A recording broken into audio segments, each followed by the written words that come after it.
Les ventes de Tesla au mois de mars sont dans l'ensemble excellentes. On va essayer bien sûr de les pondérer. Moi je suis pas, encore une fois, les gens ne comprennent pas un véritable fanboy. Ce que j'aime en fait sur la marque, je l'ai déjà expliqué, c'est l'entièreté. Alors c'est pas la distribution, hein, la livraison notamment, mais c'est le véhicule ce qu'il propose. Donc comme je l'ai déjà dit, toujours finalement copié, jamais égalé en termes d'efficience, et notamment sur des batteries LFP, on fait pas mieux.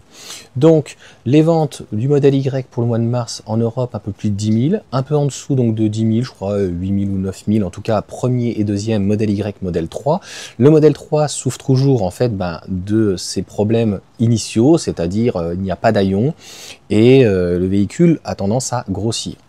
Ne parlons pas trop vite, on verra bien s'il y a des modèles donc plus accessibles ou un modèle plus petit. De toute façon, je vous l'ai dit, le modèle Y est fabriqué à Berlin, à peu près 200 à 300 000 unités, c'est 246 je crois cette année, donc il n'y aura pas forcément mieux ou pire, et donc les 500 000 unités prévues et à terme 1 million d'unités dans cette fabrique, dans cette giga Berlin, obligatoirement amènera et découlera donc à d'autres véhicules.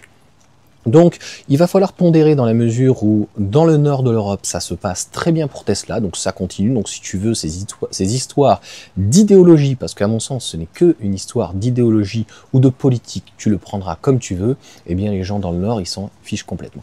Nous, et vous l'aurez bien compris en France et en Allemagne, et surtout en France, nous avons un problème, c'est qu'au 440, eh bien, au-delà d'avoir TF1, Martin Bouygues, France 2, Total, nous avons donc des intérêts qui sont complètement différents. Donc vous l'avez de toute façon vu, lorsque même Elon Musk était a priori démocrate à gauche, il se faisait tirer à balles réelles et maintenant je pense que c'est une belle excuse. Voilà, chacun pensera ce qu'il veut, je m'en fiche à ce niveau-là. Donc obligatoirement, ça peut avoir un impact. Le deuxième, c'est, eh bien, il y a eu un roulement et c'est tout à fait logique que le modèle Y, donc étant restylé, eh bien que les ventes, en fait, entre guillemets, s'effondrent. Donc on est aujourd'hui à 45 000 € sur un modèle Y. Le modèle 3 sans bonus est plutôt bien situé, hein, et en dessous de 40 000 €. Donc avec un nouveau modèle éventuellement, même s'il était en compact à 30-35 000, les gens ne chercheront pas forcément un prix. Ce qu'ils vaudront, c'est un véhicule plus polyvalent et un véhicule qui soit plus petit. Donc on verra bien si Tesla est capable de répondre à cette demande, et elle est française, européenne, mais elle reste de toute façon mondiale, puisque l'Atto 3, par exemple, en Chine et ailleurs, fonctionne plutôt bien. Donc, qu'est-ce que vous voulez que je vous dise? Les gens toujours critiqueront, disant, voilà, les chiffres sont vrais. Par rapport au mois de mars de l'année dernière, moins 37%. Je vous l'ai dit, il faudra tirer une conclusion d'ici le mois de mai-juin, au premier trimestre. Juillet-août est souvent calme, septembre il y a la reprise, et à un moment donné, il va bien se passer quelque chose chez Tesla, au lieu et place d'un modèle S et d'un modèle X, et d'un restyling aussi du modèle 3, c'est inévitable. Il faut que cette usine, de toute façon, elle tourne, et les usines aujourd'hui qui sont installées dans le monde sont stratégiques. De mémoire, donc il y en a 2 aux États-Unis, il n'y en a que 4, hein. Sans compter éventuellement, je crois, les autres usines qui font pas de véhicules électriques, mais autre chose, hein, parce que Tesla ne fait pas que ça, l'usine à Berlin et l'usine à Shanghai. Donc on verra bien, voilà, puisque ça a été abandonné, a priori le Mexique ou l'Inde ou l'autre, donc si c'est prévu, mais les endroits donc sont stratégiques. Et cette usine, encore une fois, il faut qu'elle fonctionne, et donc vous imaginez bien comment ça pourrait faire un bond au niveau donc des volumes. Nous en Europe, ce qui intéresse en fait les gens dans le nord, c'est le 4 roues motrices éventuellement, puisque il y a de la neige, donc malheureusement nos constructeurs européens, il y en a assez peu qui le font, un peu chez Volkswagen, BMW est relativement élevé mais bien situé, et Renault aujourd'hui je crois ne fait aucun véhicule en 4 roues motrices, malgré que le Nissan Ariya puisse le faire. Donc il y a Peugeot qui va arriver avec le 3008, mais voilà, c'est un argument supplémentaire. Et encore une fois, comme je l'ai dit, c'est très important qu'il y ait un véhicule plus compact pour avoir un véhicule en 5 portes. Le haillon, c'est quelque chose, nous, qui est important. Et d'ailleurs, le modèle 3 ne se vend plus forcément aussi bien en Chine, parce que il y a la SU7 de Xiaomi, et il y a énormément donc, de concurrence, donc je pense qu'il est temps pour Tesla, et surtout d'Elon Musk, parce que lui, hein, il a l'air d'être buté, c'est lui qui ne veut absolument pas la compacte. Donc elle avait été a priori renégociée lors du robotaxi, donc du Cybercab. A priori on parle d'un véhicule de 4,26 m, donc est-ce que ça sera 4 m, 4,30 m? Voilà, c'est ce qui va permettre de retrouver ces fameux 20 à 30% de volume, mais il ne faut jamais espérer que Tesla devienne un constructeur avec 10 millions de volume. Ils ne font que des voitures électriques, et on le voit bien donc en Europe, il y a aussi une baisse donc des volumes de Tesla, parce que la mayonnaise, elle prend pas. Je l'ai déjà dit, donc il y a des endroits où c'est en recul, Espagne, Italie, et malgré que les prix soient relativement intéressants. En Belgique, c'est pas qu'ils y croient pas, c'est que les pauvres, ils ont un temps comme ça, même dans le sud, tu as un temps pourri maintenant.